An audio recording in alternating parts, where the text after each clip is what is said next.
Hello, I'm Hayden Walsh.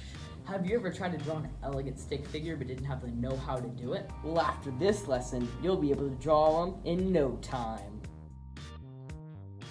Okay, so before you start this lesson, you're going to need to gather your materials.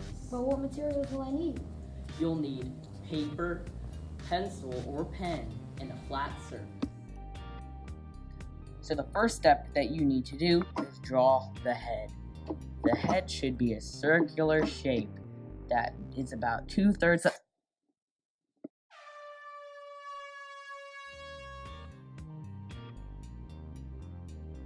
So the head should be about 2/3 the size of a body and a very nice circle.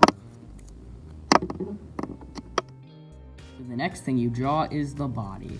The body should be about 1/3 bigger than the head and a nice straight line. Then you can draw him some arms.